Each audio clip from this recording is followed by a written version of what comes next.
Hello, everybody. It's Steve Rosenbaum here with Lee Cole. Hey, I'm sorry, we had some technical difficulties. As soon as we went to launch the Hangout, everything went kablooey on my end, and I hate when everything goes kablooey on my end, as does everybody within 20 feet of me. But anyways, here we are for a second act Success Hangout. Lee, how you doing, my friend? I am doing superb. I'm just sitting here drinking my energy drink, so a little product placement, EAS, Avant, Edge. I'll call up... who is that? Bill? I forgot his last name. Is the bodybuilder guy that owns that company? It's like a multi-zillionaire. I'll call him up and ask him to cut me my check on that. Yeah, exactly. Oh, so it's my turn. Yes, and today the Hangout is brought to you by the Babalu Trace Kappa. Trace Kappa. That means 3 leaves. You can see that we've got the Habano leaf, we've got the Candela leaf, and the Connecticut wrapper there as well. See that little barbershop roll there? This is a tasty one, folks. It's the Babalu Candela. Okay, so we've got the money-making sponsorships out of the way. Lee, how you doing? I'm doing good. I mean, we were talking a little bit before the Hangout started, and I'm kind of bouncing off the walls. Some of this may be a little crazy, but I'm actually doing great. Beautiful. Hey, I have lost my Webinar Jam application over here. I'm going to close it and start it back up and see if I can. So I can't see any comments. Can you see it on your end, Lee? Hold on, guys. We'll get it together. Talking about the chat? Yeah. Can you see the Webinar Jam app that shows the chat? So you can see. I saw some people here and chatting, and all of a sudden it's all gone when I refresh my screen. I see a group chat, but I don't see any Webinar Jam thing. Okay. Lee, you start talking on your end, and I'm going to see if I can't get this thing fixed on my end, and I'll come back in. We were talking about, today I know you wanted to talk about the paradigm shift that you see going on, right? Absolutely. It's a really interesting thing. Steve, I was telling you that I collect stuff, ephemera, that these are objects, books, magazines, stuff like that. And I'm just really interested in things like business and personal development. I've got, well, I'll show you one. This is really interesting.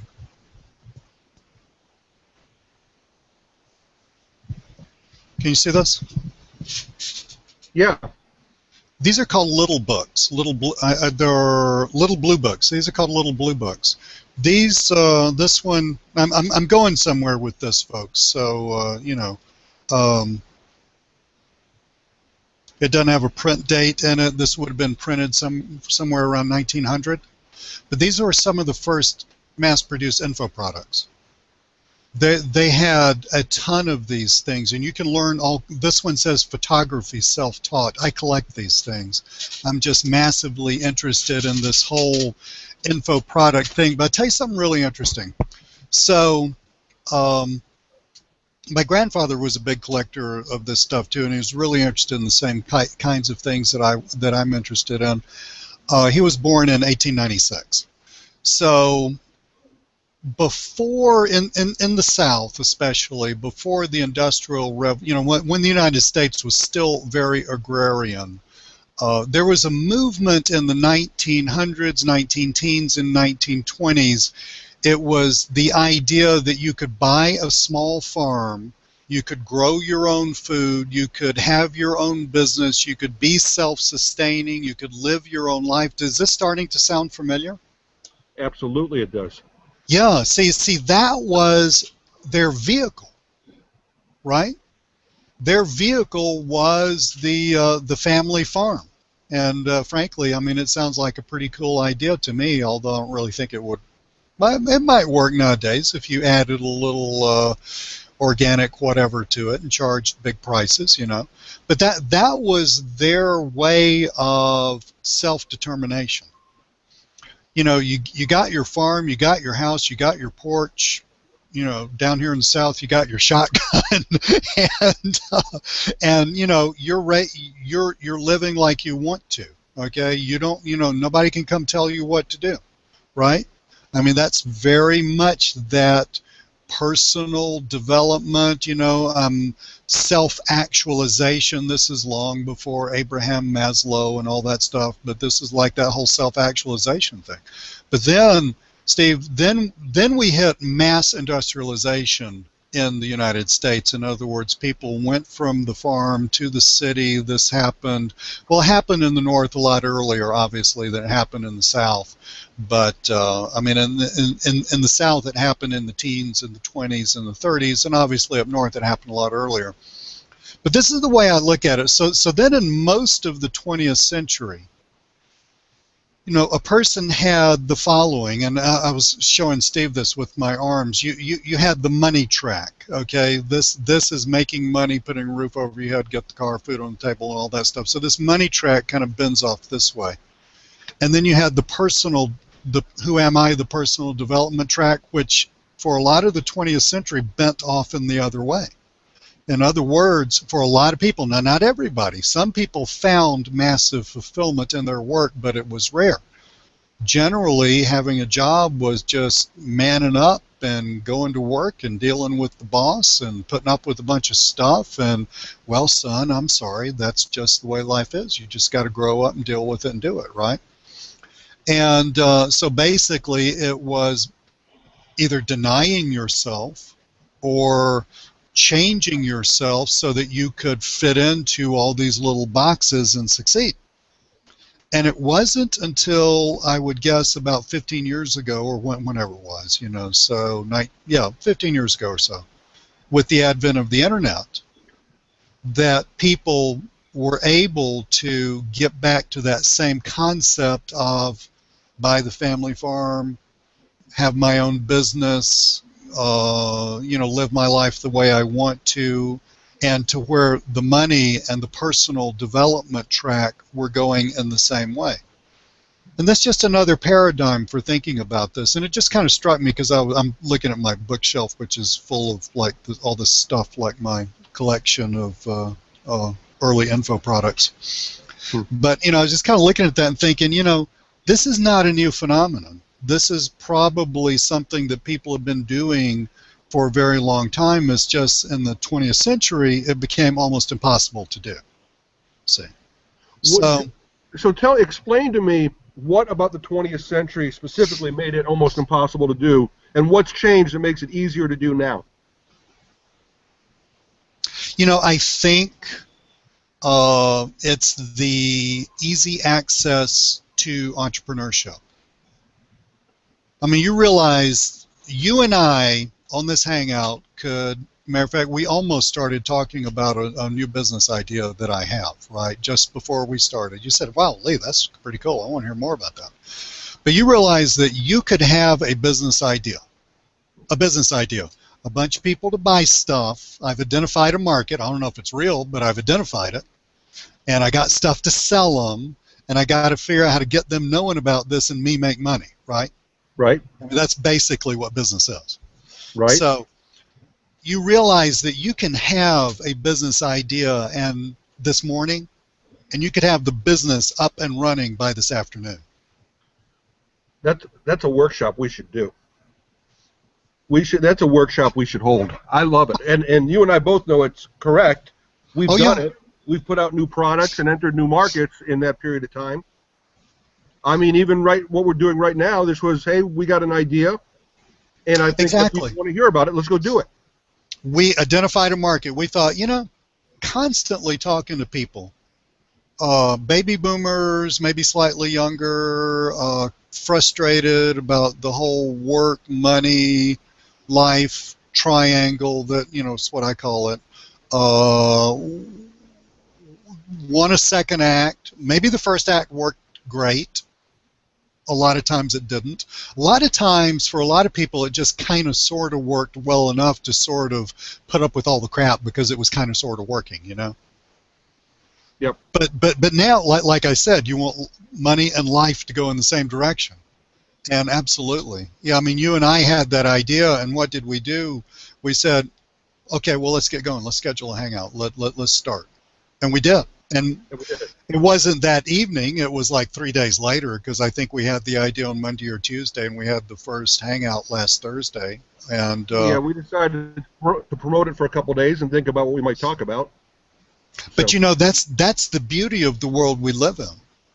I mean, that is the beauty. And you know, I was seeing so many parallels. I've got a whole collection I've got 2 or 3. I mean, it's not a giant collection. I got 2 or 3 of these. These are books and pamphlets that were sold to Southerners, because we're talking about pecan trees, Southern farmers in the 20s of how to make an extra income source. And this was basically to take your giant front yard and plant it with pecan trees. It tells you how far to plant them, because you have to have the machines go down and harvest them, right? The pecans. Yeah. Tells you how far to plant them. And now if you drive through middle and southern Georgia, you will see tract after tract after tract of beautiful pecan trees. That was an info product. That came from an info product. Yes, that came from an info product. I don't know if it was one person or one business or if it's just something that caught on, but this was pitched as a way to make extra income out of your front yard. If you're living out in a rural area, you have your front yard might be an acre. Right. Okay. So, again, info product, and I'm seeing so many similarities, and I'm thinking this isn't new. It just got kind of squished in the 20th century, but this isn't new. Well, Lee, I got to say something here. I want to chime in a little bit because it was a fascinating story, and it resonates so well on so many levels. I got to say a couple things, and I do want to say I've totally lost the webinar Jam Hangout app on my end, and I know some people might be able to put in comments, and I can't see them, folks. I'm sorry. I know we've got a lot of viewers. I can see that in the Hangout toolbar, but I can't see your comments, and I'm very, very sorry. But if you can see them, greatly. If not, we're just going to have to go. I can't see them. Don't worry. We will say so much cool stuff, and maybe we could, when we mail out the replay for this, if you've got something that you were just dying to ask or talk about, let us know, and we'll make that all part of the next one. Absolutely. And by the way, I'm out here with my cigar and my dogs, and it sounds like Taz just said hello. Quiet, Taz. All right. Well, Taz is just saying hello. All right. So, a couple of things that you said, and I love about what was it? Your passion. Tell me again what the ARMs stand for. Money, finances, money, and your passion and doing what you like to do. Is that right? It's what my grandfather used to call the iron law of economics. Right. Okay. And he meant iron. He meant it will bend you to it. That's what he meant. And what's the other arm? Your soul, your life, your spirituality, who you are, why you feel like you're here, what your passions are, what your talents are, all those inner urges. So I have some thoughts. And last week I said something that I often say, and that is that technology changes nothing, but technology improves everything. Correct? Absolutely. That's a great example of, yeah. Well, I think so. And if I ask you the question about the 20th century, and if I might venture a guess, it might be this: the 20th century is when the Industrial Revolution occurred, right? It's when it got huge. Yeah, corporations, the whole thing. Okay, and that's it, right? Yeah. It took money to really participate and benefit in the Industrial Revolution. Exactly. Before that, people were pretty much self-sufficient. They're on their own. They had their own land. They raised their own land, or they were hunters. They went out, they killed something and brought it home, right? You were more or less on your own. Then the Industrial Revolution comes along, and you need a lot of money to participate. You need to be a Rockefeller, right? Exactly. All right. So now we can no longer do that. We have to now conform to the man with the money, because the man with the money, it's the golden rule, right? The man with the gold makes all the rules. And so that's it. We have to conform to him. Now technology comes along and it changes nothing. Man still wants to be able to pursue his own thing. He still wants to express what's good for the soul. But technology comes along and levels the playing field. You no longer need money to reach a huge audience. What the internet allows us to do is cast a very wide net, while at the same time be very, very laser focused, right? So we've got people on the call right now, I know, from New Zealand and Australia and the UK and the US and even Cleveland, right? And so all those people are on the call today. And it's a wide net, but they all have a very laser focus. And not only that, here's the best part about it. we get instantaneous feedback when our app is working. When our app is working. When the app doesn't work, we don't get the feedback right away. Now we got to wait for an email tonight. Yeah, but I mean it's direct response marketing. So there you go. Except old style direct response marketing, you had to have $20,000-$30,000 in the bank that you were willing to lose, and you had in order to test. You had to wait weeks. Yeah. Weeks or months. That's right. Right. Now, yesterday, I had lunch with a friend of mine.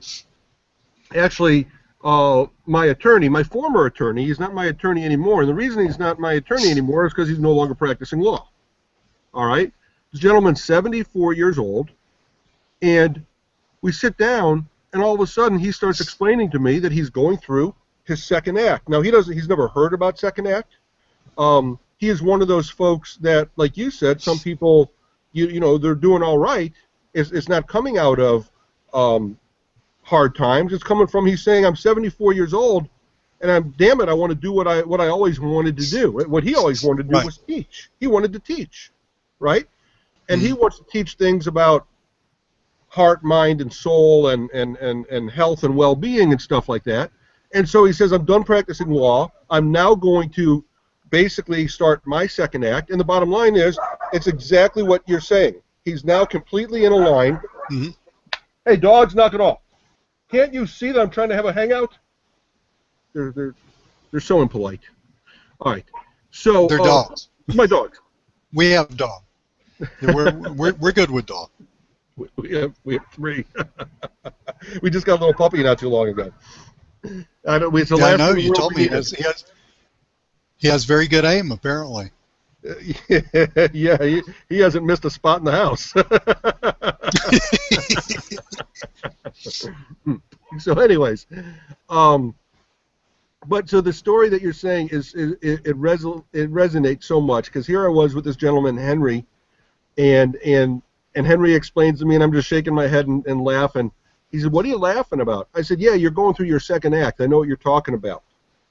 And now he wants to become basically a teacher and a publisher. And you know the cool thing? He can do it. He can do it. That's what is so cool. Absolutely. With the internet, he can do that. And quite frankly, with a little work, a year or two of focused work and learning how the internet works and learning how attraction marketing and all that works, he can get up to where he's earning as much as your average lawyer earns. And that is a cool thing. That is a cool thing.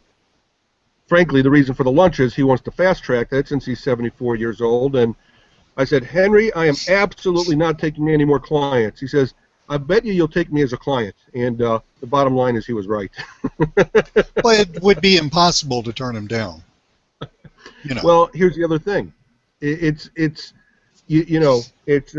Henry's very well probably watching right now, and I told him point blank, one of the reasons I want to do it is not just because he made me a very generous offer, okay, but part of the reason I want to do it is because this is exactly what I want to chronicle, and I want to journal, is the steps that I teach him and how we're going to make him successful. You and I have done it hundreds of times for other people, but every time is a new experience and a new opportunity to learn something and grow. So it fits in perfectly because everybody's going to benefit. Yeah, and also technology changes, extremely rapidly, which is something that gives a lot of people fits because, just on the level of details, by the time they figure out something and got something kind of sort of squared away, then, it changed, something changed, something about YouTube changed, something about social media changed. But, that's a detail. That's it's an important detail, but it's a detail.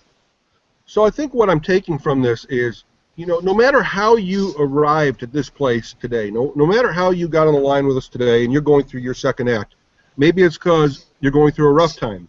Maybe it's because you have decided that you've had enough of that first act and you're ready to start a second act, but you're not going through a rough time. Maybe you currently have something, but you're looking for an exit strategy. No matter how you got here, here's the cool thing. And Lee, I know this about myself, and I know it about you because I know there's one comment that you and I have made to each other so often is, we're so fortunate to be able to have figured out what we figured out so we can do what we can do. But that's the good news. This is not just about our good fortune. This is about the fact that, folks, make the second act about you. Make it about coming into alliance, as Lee said it much better than I can, but the congruency about now making make it about pursuing your passion, because then that money line is going to come in to congruence. Yes, yes, yes, absolutely. And see, that is the really, really, really good news about this whole thing is I think a lot of people for almost an entire century got into the thing of I have to be someone else from 9 to 5 Monday through Friday, and then I can be me on the weekends and at home. But frankly, as the century progressed, 9 to 5 turned into 8 to 6, and then that turned into 8 to 8, and then that wasn't Monday to Friday. It was more like 7 days a week, and then with beepers, remember those awful things back in the 80s. iPhones, then you're constantly working, so you're completely owned by your boss and your job now. And then we went through the whole globalization, downsizing, and this has been going on 20 years. And so now even one job isn't going to give you that lifestyle. And we're not talking about 4 Lamborghinis parked in your garage type lifestyle. We're just talking about what we would call a middle class lifestyle. Now you got to pick up an extra gig. You got to pick up a part-time job to do that. So the world has changed. It's gotten much tougher to live in financially. That's the bad news. The good news is through technology, people can actually dig deep. And, one thing that you and I were talking about, and I can't remember exactly if we were talking about this time last week or if it was in between, because we kind of batted these ideas back and forth a lot. What should someone do? And, I said, or you said, or somebody said, well, the first thing you need to do is you need to dig down deep and you need to forget all the crap. Oh, I think I did that on Evernote. I finally wrote you a giant Evernote. Folks, we're keeping track of stuff on Evernote. I'm going to pull that up. I'm going to take out the profanity because I tend to get a little. Why don't you leave it in, Lee? Why don't you let's just keep it real? Oh, because my wife's bopping around here and will hear me and I'll get in trouble. Maybe I'll put quotes around it. So yeah. Look, okay. Tell them that I said that. Ooh, here's another note. So yeah, okay. This is what I said. So I've forgotten where I was. Oh, I think I was at Starbucks with nothing to do. Go figure. So I wrote this note back to you, and I think this has a lot to do with where I think, not everybody, but this, okay, I don't want to make it a blanket statement like this is step one, but I would like to say consider making this an early step. Okay, consider making what I'm talking about an early step. Now listen, I said, let's go deep. Not 1970s Be Here Now, false deep. Remember the book, the hippie book, Be Here Now? Are you old enough, Steve, to remember the hippie book, Be Here Now? That 5 years between us is a big chasm, I guess. No, it's just because I was more hip than you are. I mean, dude. That's not. Okay. Now this next sentence is going to make people either love me or hate me. Not environmental wacko. I'm an Eagle Scout. I am all for taking care of the environment. Not environmental wacko. Hate capitalism and become a shill for the statists. False deep. But a kind of, what the heck was this tour of duty in Babylon all about anyway, deep? In other words, let's get real. Let's get down deep and let's say, okay, I'm here for a limited amount of time. Well, let's get real about the real deal here. I finally grew up and accepted I'm going to die. And what do I really want to have done, or at least attempted, before I go type deep? So then I said another thing, cutting away the emotional clutter and getting lean, ready for the brave, new, and very chaotic world we live in and must thrive in. And finally, I took the word finally and put another word that begins with F in between the final and the Lee part. So, and I'm not going to say that. Finally, dealing with fear. There's another word that begins with F. Fear. So do that to fear. You're going to die anyway. That is a really liberating thought when you think about it. I mean, people are wandering around so incredibly scared of screwing up. I got news for you. You're toast. Okay? 50 years from now, most of y'all are toast. In the natural. Okay? The game is rigged and you've already lost. So victory must not exist in the natural. Defeat exists in the natural. Pain's in the natural. But victory, real victory, is a gift from the God of your understanding. Now, I don't care what that is. Okay? So let's roll with that. I was telling you that. So let's quit giving a royal shit what anybody thinks. Not the world, society, your mom, dad, spouse, kids. They're all probably slightly insane anyway. To thrive, really thrive, and all I had to drink was coffee, too. To thrive, really thrive, we're going to have to get sane. And that's not going to be... Now, here's a big key. We're going to have to get sane. And that's not going to be recognizable to very many people. Realize your government isn't your friend, just a sort of incurable fungus that had to be managed and kept at bay through intelligent use of experts and globalization. Steve, do you happen to know the science fiction writer? He was alive in the 50s and 60s, Philip K. Dick? I do not. Did you ever look at the, you remember the movie Blade Runner? Yes, of course. Well, he wrote the short story that Blade Runner was taken from.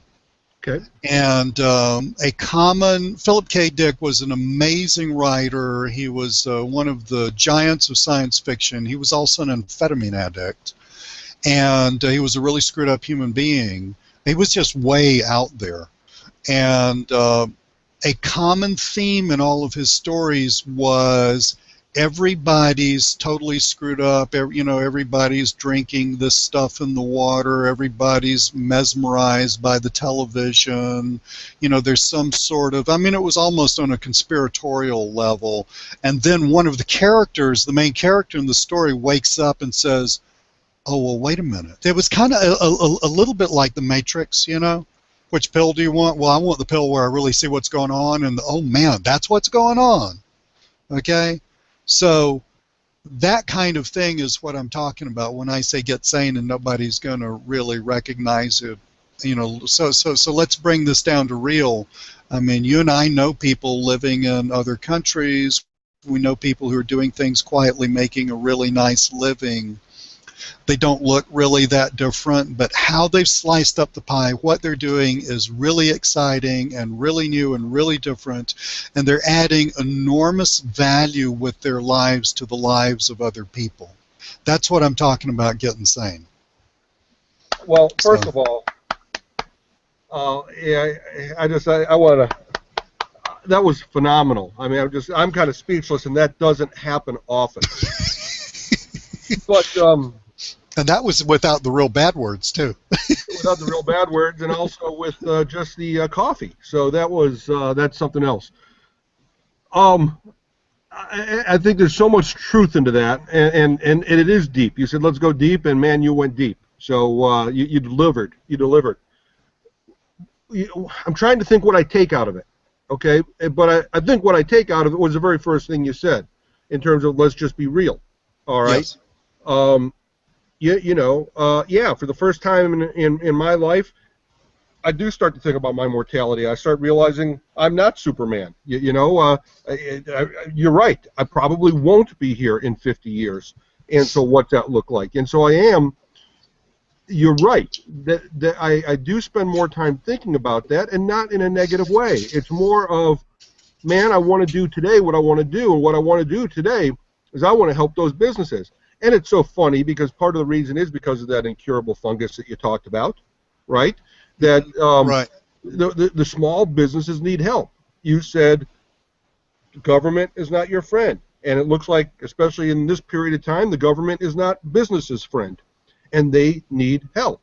And so that's my Yes. passion. My passion is helping those businesses. So that's what I take from it. And frankly, I probably have to go back and watch this recording 7 more times, and I'll get more each and every time, Lee, because that was incredibly, incredibly deep, and I loved it. You know, I think, Steve, a lot of people are going to see, what I would like for people, what would thrill me for people looking at this, and let's just take the Evernote note and pop it up somewhere, and let people download it and read it, because I think it was a moment of coffee-fueled, near genius. I'm just joking, but anyway.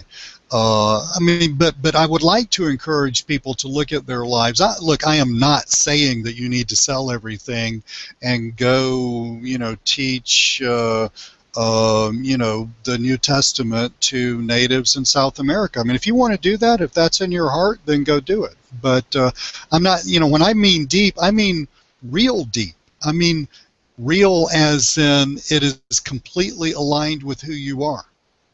See, deep for you is you've got this enormous passion to help small businesses navigate through the crazy world we live in. I'm frankly still figuring out deep for me, quite honestly.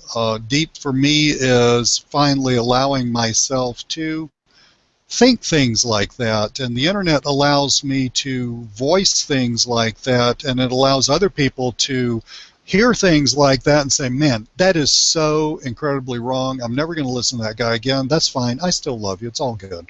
Or other people are going to say, yes, brother, bring it. I need more of that, right? I mean, because the internet allows us to put people to sort of segregate. Attraction marketing 101. It allows people to segregate themselves into various groups. I like this. I don't like this. I want a lot more of this. I don't want any more of that, and all that stuff.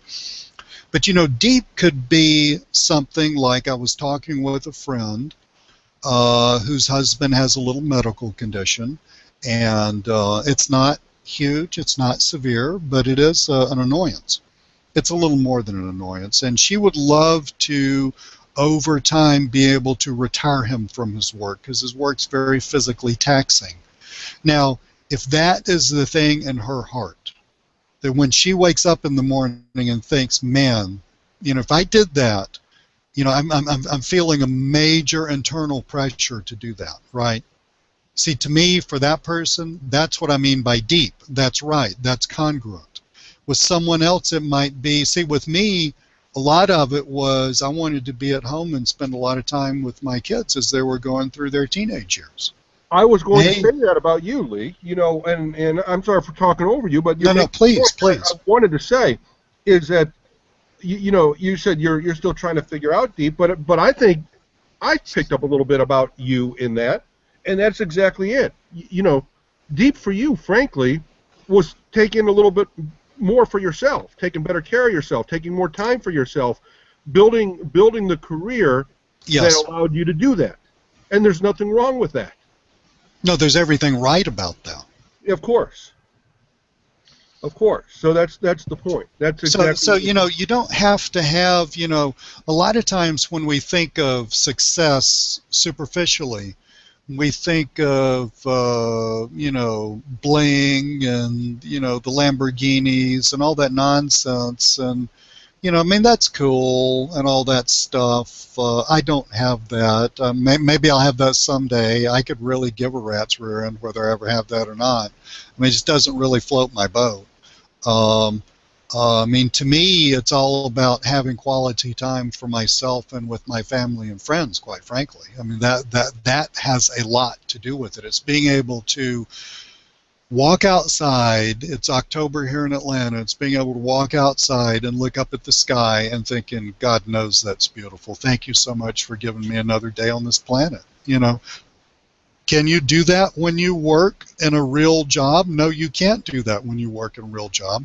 You could walk outside, but you got 40 million things on your mind that are burning a hole in them, and you got major tension. And it's not that we don't have tension and stuff like that, but you just got a lot more, But so I would encourage people to just get real peaceful and real quiet And if you have not done this much, it could be that it's going to take a while. And I would encourage people to allow themselves not to not to define what they want through everybody else's definition. That's why I said about the things like, society, spouse, school, mom, dad, especially mom and dad, God knows. I mean, just if you want absolute truth here. But just to get all alone, just with you, and if you have a relationship with a higher power, or if you don't, that's all good. Just you get all alone with you, and just get totally real about your finite number of years on this planet, and I hope they're years, but if the finite number of years, and saying, not what do I want to accomplish and I finally want the sailboat or anything like that, but get real about who you are. Because the good news is, Steve, you and I both know this, we now have the technology so that when you get real about who you are, you can, communicate that to other people. You can find those people through this technology. You can communicate to other people through this technology. Guess what? This technology is so powerful. Those other people who are predisposed to understand, hear, and just be evangelists for your message, they're going to find you, frankly. You're really not going to have to find them. They're going to find you. We are in an incredibly exciting time. Once you get real and figure this out, you can create this, and then you can roll with that, and you can have an income. You can make, I don't know how much money you're going to make. You'll make enough to live off of really well, okay? I can guarantee you that, but I mean, beyond that, I don't know. I could care less, but you will have plenty because you will get so fulfilled for what you're doing for other people. Okay, Lee, I've got to bring something to the forefront here, Lee. Bring something to the forefront. Yeah, genius what you just said. I want to focus on that for a second. By the way, last week we showed the replay, and I put the link up there for my 80-20 talk. Okay? I hope everybody got a chance to watch the 80-20 talk, and if not, go back and find the replay from last week, because this is something that I gave you for free that, frankly, I always wanted to monetize it and turn it into a $197 product. So it's there and it's free. And I want to say a couple things about it, 80-20. Now, everything you just said about technology and being able to find those tiny, tiny niches, okay? There's one of my favorite books that is probably going on 6 or 7 years old now, which it seems like today that's almost obsolete, right? And it's called The Long Tail by, I think, Chris Anderson, let me see. Chris Anderson, The Long Tail. All right, now the long tail, we've heard that. We've heard of long tail keywords and stuff like that, but it's really about the 80-20 rule. And what it's really about is it's really about finding success way down that long tail of the supply and demand curve, okay? Because until this technology came about, everybody had to operate in that small part of the curve where all the volume was made. For instance, if you were a manufacturer, my father's in the toy business, okay? And when you're in the toy business, 20, 30 years ago, you better sell Toys R Us, okay? Because you're not going to be a toy company if Toys R Us doesn't carry your product, because the bottom line is that represented so much of the market, but more importantly, there was no way to get to the other part of the market. It was too expensive to get way down that long tail to find that niche if you had a very specific product, right? So you had to build products for the masses. You had to create Barbie dolls and Cabbage Patch dolls that millions and millions and millions of people would want. That's the only way you could have a toy company. Today we can see specialty toy companies that have really, really unique and individual toys, and they're making a great living, and the reality is 99.9% of the world might not even know they exist. But they have found their niche way down in that long tail, and they can reach that niche because of technology. Not only can they reach the niche and deliver the message, but as we talked about earlier, more importantly, they can get that feedback back, and the niche says, yeah, I really like that. Or I'd really like that if you gave me 3 of those things instead of 2 of those things. You know, something along those lines. You can get that Right. feedback so you can improve. Now, the long tail is the book that you should go. So I think, you know, today, Lee, if you don't mind making a couple notes, because you know, once again, I've got my cigar and my water, and my hands are full. You want to share the Evernote with them, which I think is brilliant. We're going to start a Google Plus group and a Facebook group, and this is where we could put this stuff. Cool. Once again, folks, a lot of you added us to your circles last week. Make sure you keep doing that. Keep adding to the circles, and we'll put you in this group, and then we'll put this information there. All right, and then and I also want to put a link to the long tail book. You know what? You could even right now, probably, I know that there's a great article on Wikipedia about the long tail, and you could probably go read that, and you don't even have to read the whole book because it sums it up great. And I've done an entire talk about that, and what you're talking about is the long tail, and that is a great way to succeed today. Find that passion, focus in on it, and realize you don't have to reach a lot of people. You just need to reach the right people. Correct. Let me add a couple of little things I was thinking about. You know, Steve, you're familiar with how a lot of little small quantitative changes can over time add up and become huge qualitative changes, and that's Absolutely. basically what you just said, because there are 2 things going on with this long tail idea that are more than just an, you know, marketing, advertising type message. I mean, there are 2 things going on here that make this a revolutionary concept. One of those things is how fast you get feedback back. All right. For instance, you know, I just launched a little piece of software with one of my business partners. We got an enormous amount of feedback that we have already, excuse me, worked into the next generation. This is within 5 days. You know, that would be impossible for a software business before the internet, right?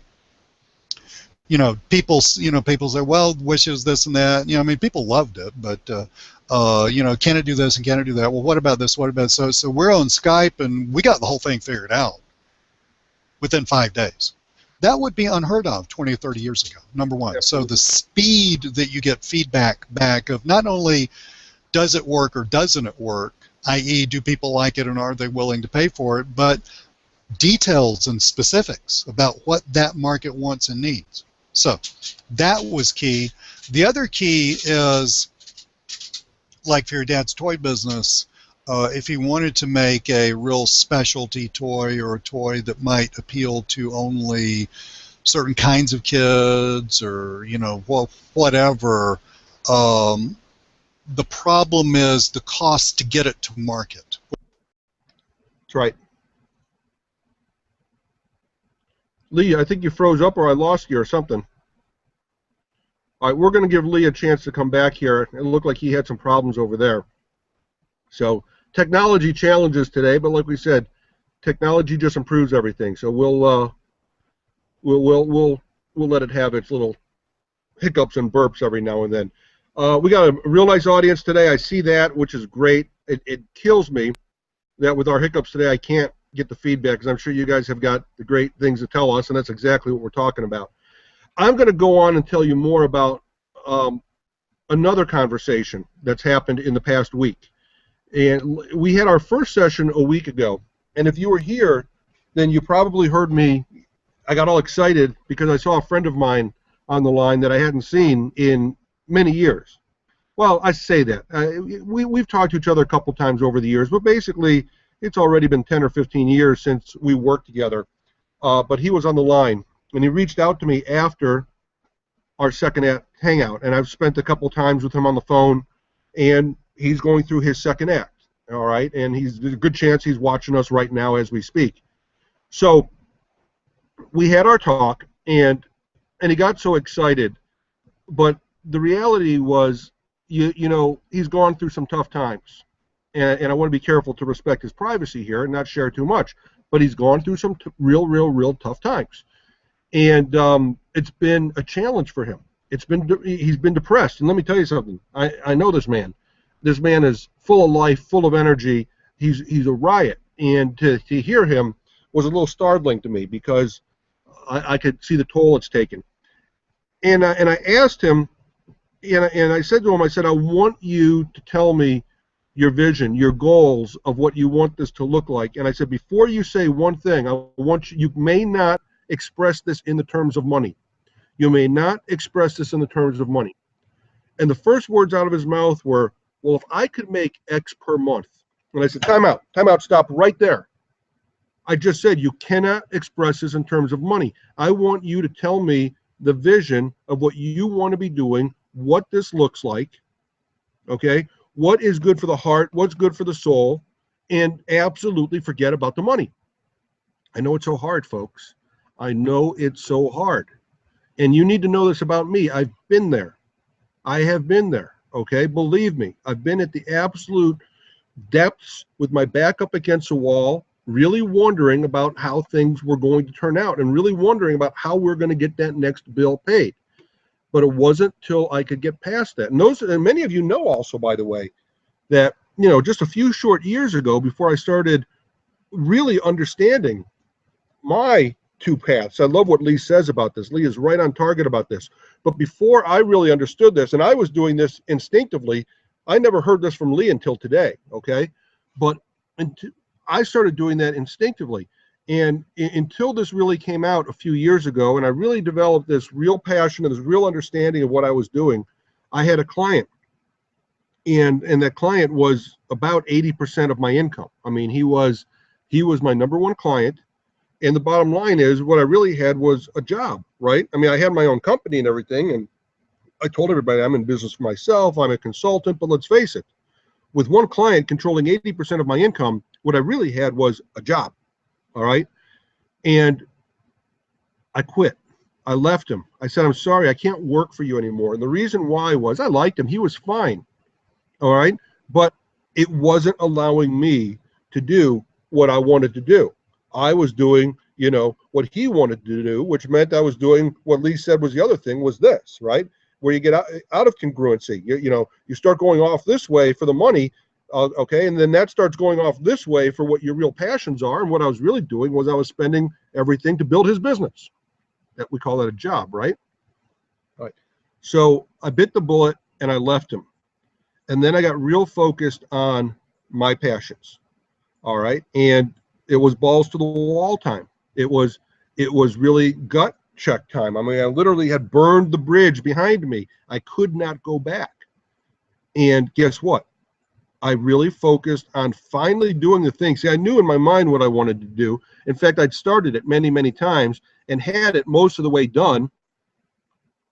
And what I'm talking about, it ended up becoming the back-end blueprint. I'd already written the back-end blueprint. It was called something else. It was on my hard drive. And I said, I'm finally going to finish this. I'm finally going to get this book done. I'm finally going to get this product done. I'm finally going to get it to market. That changed everything. For me, it happened in a matter of weeks, okay? But I had to get to that point, and I had to understand why I was doing this, all right? Now, you've got a back-end blueprint inside of you somewhere, and I don't know if it's exactly the same. I'm not saying you have to cater to businesses, or I'm not saying that you have to have that passion for saving businesses or whatever. But you've got that passion, you've got that interest, you've got that vision. What I challenge you to do right now is express that vision, not in terms of money. I challenge you. I absolutely challenge you to write it down. And when we get together next week and our chat session's working, I want you to share it. Okay, I want people to actually share that vision of how you're going to develop that congruency. What is it you're going to do? What is it, that passion? All right, so for my attorney friend I sat down yesterday, he said, I want to teach. And specifically, I want to teach people how to have less stress in their life. I want to teach them that they can control stress, okay? That with the mind, the heart, the soul, there's things, there's exercises, there's things we can do to reduce stress. And when we reduce stress, we're more productive, we're more healthy, we enjoy life more, we're more fun to be around, all that kind of stuff. I loved it. What I loved most about it was seeing his face light up as he talks about this, seeing that passion and knowing that, oh, he's going to be successful with this. He's definitely going to be successful with this, and not because he's going to write me a large check to teach him how to do it, but because he's got the passion to do it. All I'm going to do is create a shortcut for him because he'll figure it out. He's a smart guy, okay? But I'm going to create a shortcut for him because I understand. Yeah, and he said this, as an attorney, they teach us about law. They never taught him about marketing, and so when we talked about marketing and we put down the steps of how are you going to do this, what are you going to do with this, how are you going to generate traffic, what's going to be your product line, how are you going to monetize this, and we asked these questions, and he says, I never thought about that. I never thought about that. Okay, so that's how we could help with the shortcut, and that's what Lee and I want to help you with also. Okay, but it comes from you first. It comes from you first to have that passion and to know what's going to drive you and what are you striving to achieve. All right, let me take a sip of water, and let me keep my my Babalu Trace Kappa. I got to keep that going here. It kills me that I can't get feedback here from you. So we're getting to the top of the hour anyways. I got a feeling Lee had to reboot his computer or something bad happened. So I take it it's probably going to take him a little while to get back. I say, why don't we wrap up things for today? I hope it was a successful call for you. Here's what I'd like you to do, please. I'm thinking through this. All right. We'll put a replay up today or tomorrow, and we put a replay up last week. I need your feedback. Today, going an hour without your feedback was very, very hard on me because I know you had great things you wanted to tell me. So please make me a promise. Tonight, probably tomorrow, we will send you an email with the replay. Okay, even if you don't watch the replay, please make this promise to me. I want you to go to that link. We'll put a Facebook comment box on there, and please, please, please comment on the episode and give us the feedback you wanted to tell us but couldn't because our technology wasn't working. I still need that feedback, please, okay? Because we need to figure out what next week looks like. But I hope this has been productive for you. I love what Lee had to say. We're also going to give you that Evernote. Okay, so you need to connect with us. So here are the things you need to do. Get out a piece of paper here. Take out your pen. Take out a piece of paper. Number one, you need to connect with us. Since this is all based on Hangouts, join our circles, okay? Reach out to me. I'm srbomb1717@gmail.com, all right? And join my circle, and I'm going to put you in a second act webinar circle. All right, that's the first thing you need to do.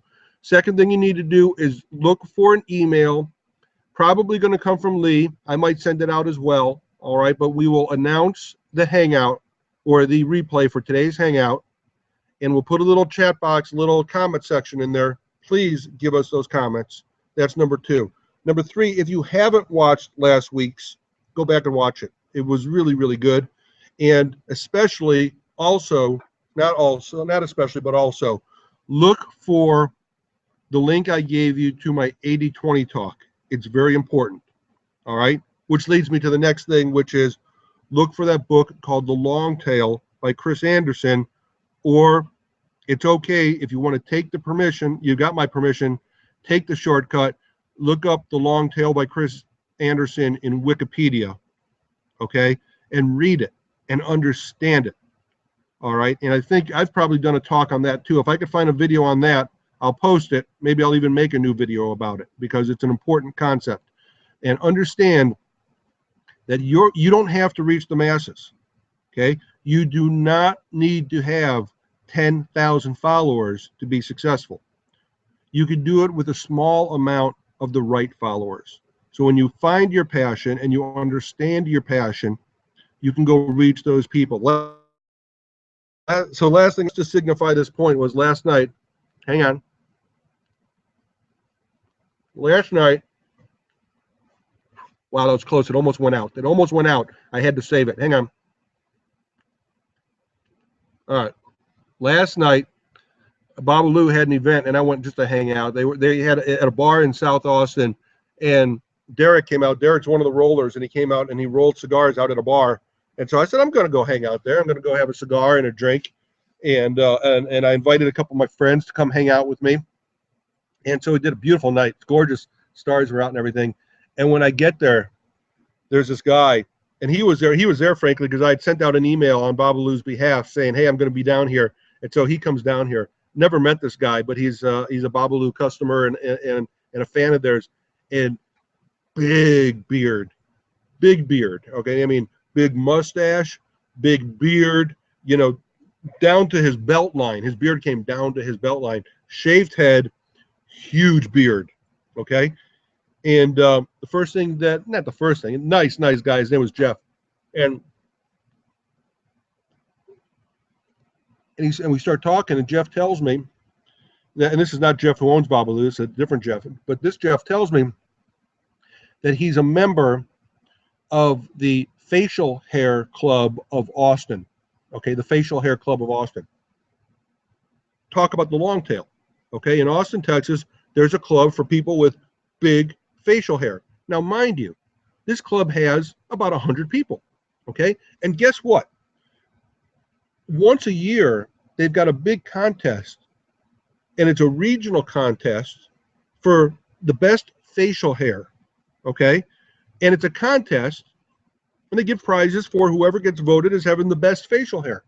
And they have hundreds of men that travel to Austin, okay, regionally. So these are people from other parts of Texas, maybe from Oklahoma, Louisiana, you know, probably what they call the TOLA states, Texas, Oklahoma, Louisiana, Arkansas, probably in that area, all right? Hundreds of men come down here for the facial hair contest. Then he says to me, yeah, but in 2017, Austin is holding the Nationals. I'm sorry, I think he said the world, okay? Austin is holding the world finals of the facial hair contest. People from all over the world. He says there are going to be thousands and thousands of men with big facial hair coming to Austin for a contest. I can think of no other better example of long tail than that, okay? And because of the power of technology today, you can find those people. You probably, if you're a marketer, you're on the line with me today, you know that, wow, I never thought about this, but there's probably a group on Facebook for these people with facial hair. There's probably many groups on Facebook, okay? And now because you know what you know, and because of technology, we know that, wow, if we had a passion for serving a market of men with facial hair, we could reach them, right? Now, 15, 20 years ago, you couldn't. The technology wasn't there, so you couldn't afford to really focus on a group of that size. All right. Today, it would not surprise me. I have not even looked into this.